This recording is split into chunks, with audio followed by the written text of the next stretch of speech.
Okay, in last video we discussed about the 5th standard English grammar chapter 14 adverb. Today we are learn about the question answer of this chapter in this video. Now see what is the question. First question is just only identify the adverb in given sentence. Okay, I will just only 3 or 4 question is remain. I will try to solve. आणि याच्यातले काही question ठेवले आहेत ते तुम्ही try करा. काही problem आला तर मला नक्की कळवा, कमेंट मध्ये सांगत चला. I will try to solve your problem. Now see what is the first question. Sandhya dance elegantly. संध्याने डान्स केलाय कसा elegantly. पहा इथे एलवाय लागलेला आहे म्हणजे आपलं आन्सर काय येणार आहे जे की ऍडव्हर्ब आहे ते आहे elegantly. आणि मोस्टली पहा इथे एलवाय लागलेला आहे याच्यावर पण आपल्याला आयडेंटिफाय करायचं this is the adverb. Now see next. The old man walked carefully. पहा तो चालतोय पण कसा चालतोय काळजीपूर्वक चालतोय मग this is the adverb carefully. This is the adverb त्याला पण पहा एलवाय लागलेलं आहे. Now third the old lady sit outside. आता पहा इथे जर दिसतच नाही एकाही शब्दाला एलवाय लागलेला नाही मग काय करायचं अशा टाइमला मॅक्झिमम ॲडवर्ब ऑफ प्लेस किंवा ॲडवर्ब ऑफ टाइम अशा पद्धतीचं ते तिथं वर्ड आपल्याला सापडणार आहे. चला पाहूया इथं कुठला आहे. द ओल्ड लेडी सीट कुठं बसली आहे ती वेअर आउटसाइड म्हणजे प्लेस आलाय बघा outside. This is the adverb लिहा इथं outside. Okay next the new boy will be joining today. आता इथं पण तेच आहे मी मगाशी सांगितलं ज्या वेळेला एलवायचं एखादा वर्ब त्याच्यामध्ये ॲडवर्ब दिसत शब्द दिसत नसेल किंवा एलवायचा ॲडवर्ब दिसत नसेल तर मग टेन्शन घ्यायचं नाही. सरळ मी सांगितलं तर प्लेस टाइम अशा प्रकारचे ॲडवर्ब असणार आहेत किंवा डिग्री असणार आहे काहीतरी असेल. पहा इथं will be joining today time दिलाय टुडे मग हे काय आपलं adverb today. Okay next father often goes to office by bus. Father often goes to office by bus. ते ऑफिसला जात आहेत बसने जात आहेत पण कसं ऑफन म्हणजे हे कसं आलं आपला ॲडवर्ब इथे often. See last I build a toy house here. पहा तिने बिल्ड केले काय टॉय हाऊस बिल्ड करते कुठं हियर. आता इथे पण तेच आहे असा वर्ड नाही ज्याला एलवाय लागले मग इथे पण काय असणार आहे प्लेस किंवा टाइम एवढं लक्षात ठेवायचं. मग हियर हे सांगते की आपल्याला हे प्लेस दर्शवायले म्हणून हा शब्द काय झाला ॲडवर्ब झाला.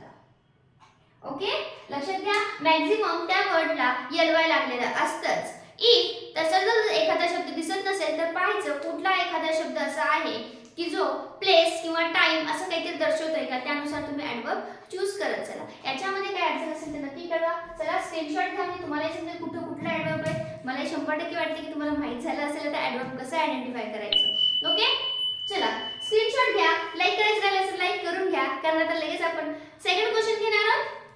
चला पहा सेकंड क्वेश्चन कुठला आहे.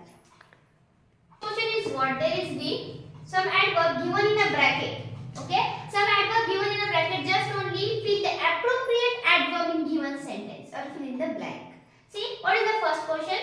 We spoke dash so that we did not disturb the meeting. चला आपल्याला असं बोलायचं की त्यांना मीटिंगला डिस्टर्ब नाही झालं पाहिजे तर कुठले कुठले दिलेले आहेत पहा ब्रेवली अर्ली सॉफ्टली ग्रीडीली. मग ह्याच्यात कुठले येणार आहे टुमारो आणि देअर हे आपल्याला दिले आहे त्यापैकी कुठले येईल आपण कसं बोललं पाहिजे हळूवार म्हणजे त्याला इथे कुठला ॲडवर्ब दिसते सॉफ्टली. मग आपण इथे कुठलं फिल करणार आहोत softly softly. Okay then see next the Rajputs fight fought झालेलं आहे त्याचं second form dash against the Mughal. मग आता त्यांनी कसं फाईट केलं असणार आहे ब्रेवली शूरपणाने त्यांनी फाईट केलं असणार आहे. चला बघूया काय काय राहिलं सॉफ्टली झाले मग कुठले ग्रीडीली नाही होणार आहे. टुमारो टुडे प्लेस दर्शवतात टाइम दर्शवतात ते पण होणार नाही मग कुठलं येणार आहे ब्रेवली. इथं काय येणार आहे bravely fight. Okay next the train arrive. आता ट्रेन आली आहे ट्रेन अराइव्ह मग कशी यातले दोन झाले सॉफ्टली आणि ब्रेवली झाले मग राहिले कुठं brain arrive here there.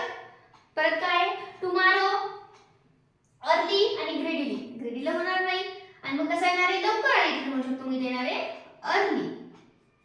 Train arrive early. Next the hungry dog ate the food. आता बघा ते कसं आहे, हंग्री आहे, भुकेलेला आहे. मग आपण ते कसं खाणार, पटपट खाणार. म्हणजेच काय राहिले किती ऑप्शन आपले, 2 3 राहिलेत. ग्रीडीली एक आहे, टुमारो असणार नाही.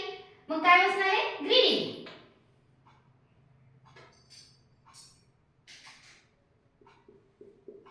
Then see here, Girish lose his pen. बघा त्याचा पेन हरवला आहे. मग कुठं, टुमारो, उद्या हरवण का पेन त्याचा, नाही, ते पेन देअर येणार, तिथे त्याने त्याचा पेन हरवला. म्हणजे प्लेस करते म्हणून राहिली देअर, इथे येणार टुमारो. अजून यातले काही राहिले त्याचे काही वर्ड्स आहेत.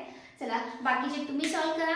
ओके, आता पाहूया आपण इन लास्ट क्वेश्चन. आपल्याला हा क्वेश्चन कसा आहे ते पाहायचं आहे. अंडरलाईन एक फेजला केलेली आहे, त्या फेजनुसार आपल्याला ॲप्रोप्रिएट त्यात पण ॲडव्हर्ब्स फिल करायचे आहे. चला त्याचे पण काही क्वेश्चन घेऊया, म्हणजे तुम्हाला त्याची हिंट लागेल आणि बाकीचे तुम्ही इझिली सॉल्व करा. चला पाहूया third question. Third question is what? See, there is the underline, the phases are there. Just only fill the proper adverb in the place of phase.